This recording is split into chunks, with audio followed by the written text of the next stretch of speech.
Hey guys, JamesMCD here, back with another movie review. Don't worry, it's about a good movie this time. This weekend I saw Black Panther, I think 18th movie in the Marvel Cinematic Universe. Marvel, the past couple of years, has been knocking it out of the park, but this year is probably going to be their biggest year yet. I mean, you look at their lineup and they've got Ant-Man and the Wasp, Avengers Infinity Wars in a couple of months, and of course Black Panther. And that's not even including all the non-MCU films like Venom, Dark Phoenix, and Deadpool 2. This is Marvel's year. Meanwhile, DC's over here just like,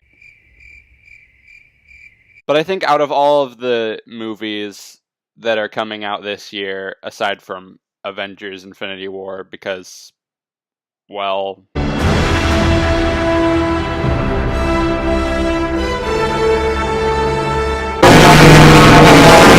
the one that people have been excited about the most is Black Panther, and rightly so. This movie is a really important movie. Now, I've been a Marvel fan for a really long time, but this is the first Marvel-related video on this channel, so I feel like it'd be kind of unfair to just start right in the middle.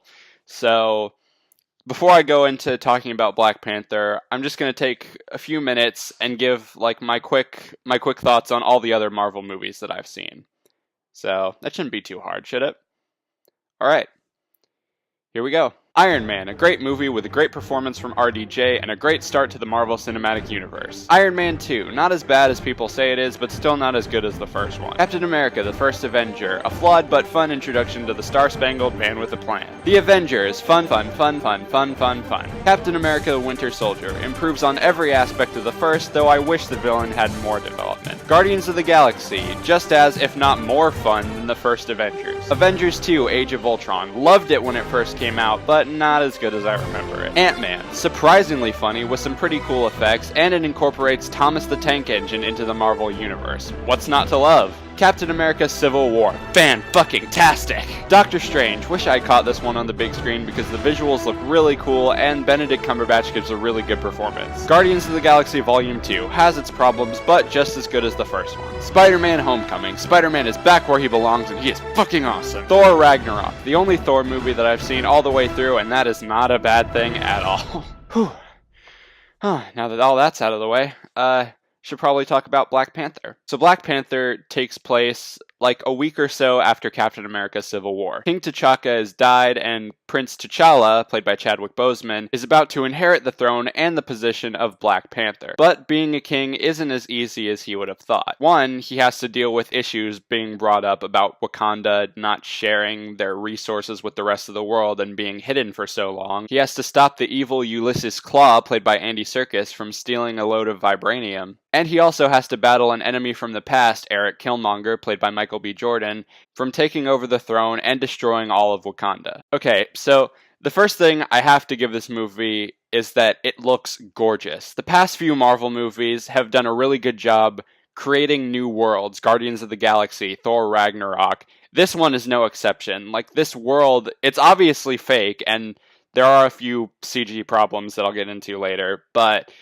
the world looks fantastic. Like, I want to go to this world. I want them to add Wakanda to, like, one of the Disney parks, which they're probably going to do, let's be honest.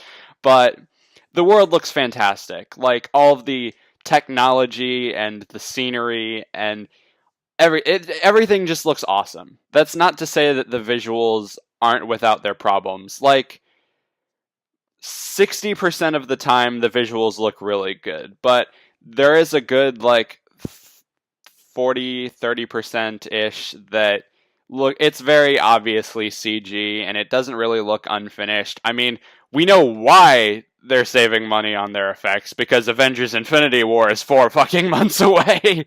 But regardless, I just think that they could have done a little bit better job with that. But the way it is right now, it looks amazing. Like, fan freaking tastic job. Another really interesting element is the fact that this is one of the few Marvel movies that doesn't have a whole lot of humor, and that's something that's really refreshing, because don't get me wrong, I like my funny superhero movies. I like my superhero comedies. Like, Guardians of the Galaxy is one of my favorite Marvel movies ever.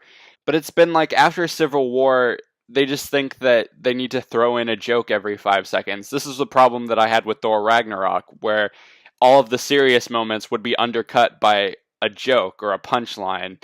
And I'd be like, yeah, this is funny, but you kind of killed the mood a little bit. And that's not the case here. Like, yeah, there's some humor, and the humor in it works, except for one kind of cringy, what are those line. They shoehorn that in at one point. But no, they aren't cracking wise every 5 minutes like they're the freaking Guardians or the Avengers. Like, there is some serious shit that goes down in here, and people actually talk about it and remark upon it, and it actually affects the story. So I'm like, that's a really new direction. I haven't really seen that, and I hope that I hope that that carries over to Infinity War. Next thing I have to give to is the actors. The actors do great. Chadwick Boseman is awesome. He was great in Civil War, but he is especially awesome in this movie. Michael B. Jordan.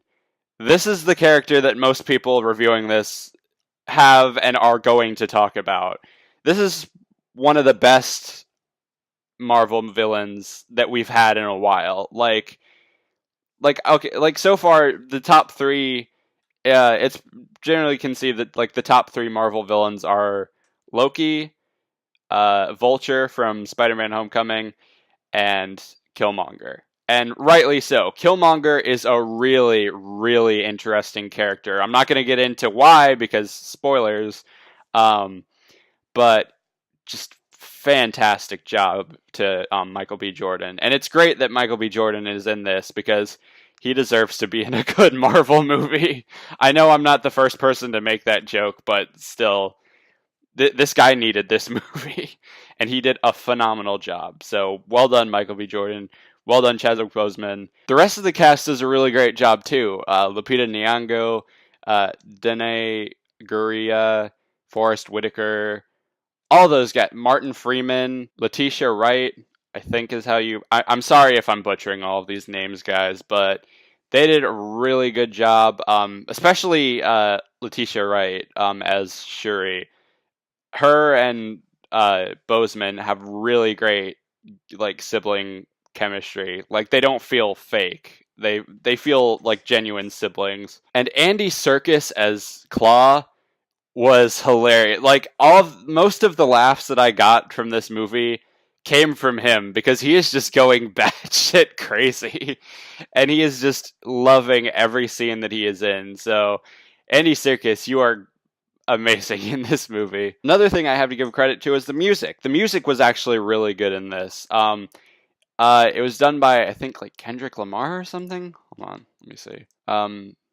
Yeah, he did the Black Panther soundtrack. What other soundtracks has he done? Oh, apparently he also did the soundtrack for Divergent. But the music in this was really good.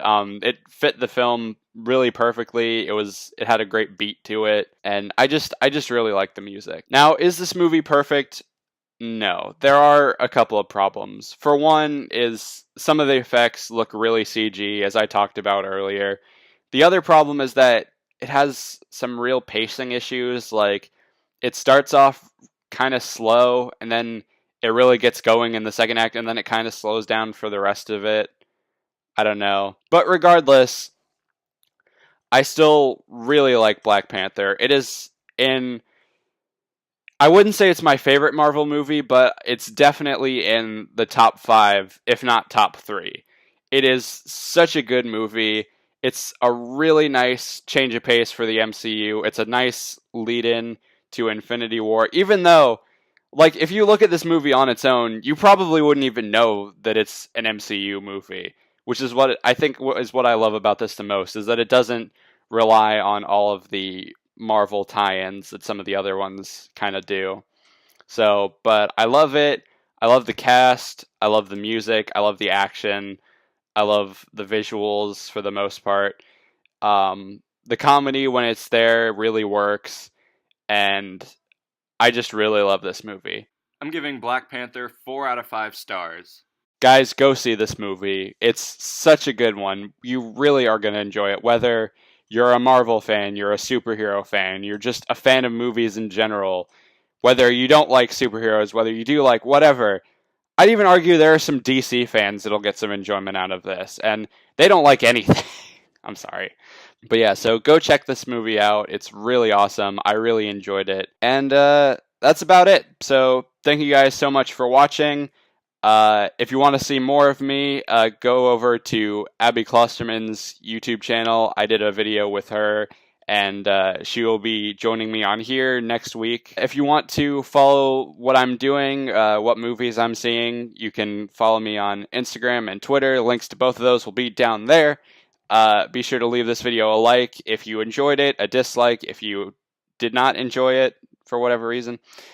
Subscribe to keep up with all of my upcoming reviews.